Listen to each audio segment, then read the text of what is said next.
बीते साल तेजी से बढ़ते कोरोना वायरस के प्रसार से पूरा विश्व प्रभावित हुआ है। दुनिया की प्रमुख अर्थव्यवस्थाओं के साथ साथ भारतीय अर्थव्यवस्था भी गंभीर रूप से प्रभावित हुई है। लोगों और व्यवसायों पर महामारी का गहरा असर हुआ है। कुछ कारोबारों के लिए तो विनाशकारी परिणाम हुए हैं।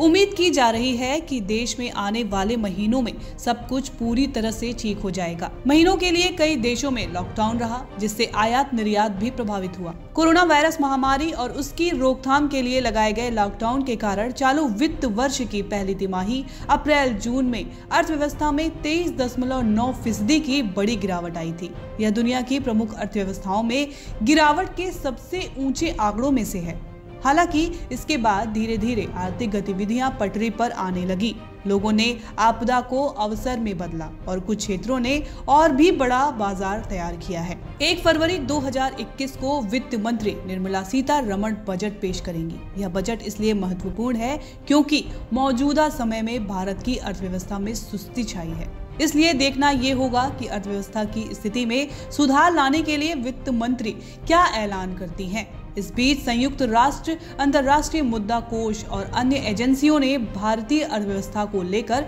अनुमान जताया है। संयुक्त राष्ट्र की एक रिपोर्ट के अनुसार कोविड-19 और लॉकडाउन से प्रभावित 2020 में भारतीय अर्थव्यवस्था में 9.6% की गिरावट होने का अनुमान है।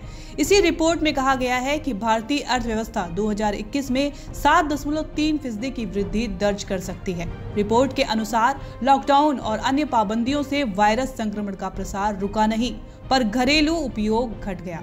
रिपोर्ट के अनुसार दक्षिण एशिया में सभी अर्थव्यवस्थाओं पर महामारी का गहरा असर पड़ा है और इस क्षेत्र में 8.9% की आर्थिक गिरावट का अनुमान है।